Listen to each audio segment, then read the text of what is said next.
बटने टूटी है, इन्होंने कॉलर पकड़ के मुझे घसीटने लगे और बोला तेरी।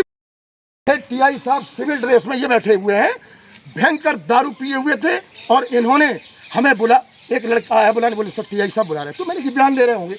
नेचुरल में गहरा जैसे ही मैंने सलूट भी मारी, इन्होंने सीधे मेरी 87 साल की माता जी, इन्होंने बोला मादर करने ने मारे, एक मारा ऐसे करके, तो मेरी डायरी और ये डॉक्यूमेंट्स वगैरह जो भी हैं वो सब गिर गए वहां पे। और इन्होंने ये देखिए मेरी बटने टूटी है, इन्होंने कॉलर पकड़ के मुझे घसीटने लगे और बोला तेरी। दोबारा जब मैं भाग के इसमें आकर के अपनी कार में बैठा तो 4 पुलिस वाले सिविल ड्रेस में थे, वो खिड़की तोड़ने लगे आकर के। फिर उन्होंने रिक्वेस्ट की, मेरी कार स्टार्ट नहीं हुई थी, कि आप आ जाओ भाई साहब दोबारा बात करते। तो टीआई साहब उस पर खड़े थे, क्या नाम, इस चबूतरे पे, बोले ले समझ सकते हो मेरी माँ 87 साल की क्या हक है गाली देने का। आज मैं रो के कह रहा हूँ, कल जाऊंगा वहां पे, मैं आज कसम खाता हूँ टीआई साहब को सस्पेंड करा के छोड़ूंगा। मैं कोई बातचीत नहीं करना चाहता हूँ। आप लोगों को धन्यवाद, बहुत बढ़िया। क्या क्या क्या शुभ नाम क्या है आपका? सुबेदार मेजर राकेश सिंह कुशवाहा, जिला अध्यक्ष भूतपूर्व सैनिक संघ भिंड। निवासी कहाँ के हैं आप? असलहट।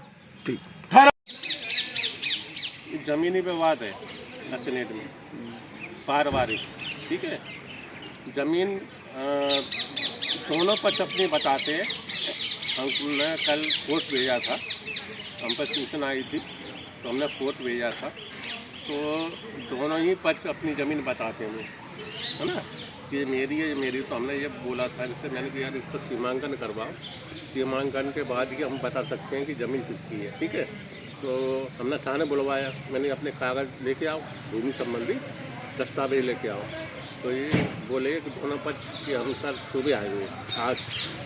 आज ये लोग आए थाने पर, तो राकेश नाम का एक व्यक्ति है जो फौजी बताता अपने आप को, उनने क्या किया कि यहाँ थाने पर जो लोग आए थे दूसरा पक्ष, उनकी मारपीट कर दी, बहुत मारा उनको।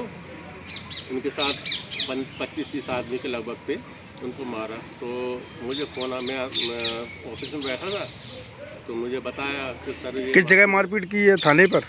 नहीं, आने के बाद तो मुझे बताया कि सर ये मारपीट कर रहे हैं। तो मैं बाहर आया तो ये मार रहे थे लोगों को। कैसे पीट रहे थे? डंडों से, डंडे थे और हाथ मुक्कों से मार रहे थे। तो मैंने इनसे कहा, मैंने कहा ये ठीक बात नहीं है, मैंने जो भी समस्या है तो हमें बताओ, हम निपटारा करेंगे उसका। तो जो फौजी था उसने मुझे धक्का दे दिया, ठीक है, कि तुम जानते नहीं मैं फौजी हूँ। तो मैंने उससे कुछ नहीं बोला, मैंने कहा मैंने ये ठीक बात नहीं है, धक्का मक्का नहीं दो, मैंने कोई बात है तो आराम से बात करो। ये मुझसे बोलने लगा कि हम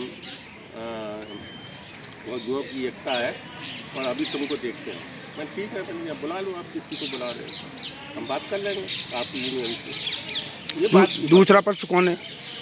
दूसरा पक्ष इनके परिवार का है, दूसरे राजेश वगैरह है कुछ। दूसरे पक्ष ने क्या आवेदन वगैरह कुछ दिया गया थाने पे? आवेदन कुछ नहीं आया मेरे पास, सिर्फ मेरे पास फ़ोन आया था, बस आवेदन नहीं आया। जो उन्होंने पुलिस अधीक्षक महोदय को जो आवेदन दिया था उन्होंने? नहीं, मेरे पास नहीं आया, मेरे पास नहीं आया। मेरे पास उनका ये कहना है कि यार तुम्हें आवेदन देने के लिए आए थे थाना प्रभारी ने यहाँ पे, नहीं, आपने उनके साथ में मारपीट की है, उनका आरोप है आपके ऊपर। नहीं, ये गलत बात है।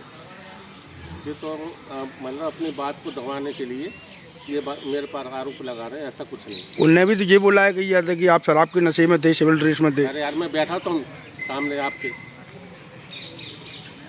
ये तो कुछ भी इल्ज़ाम लगाए, इल्ज़ाम लगाने से क्या होता है?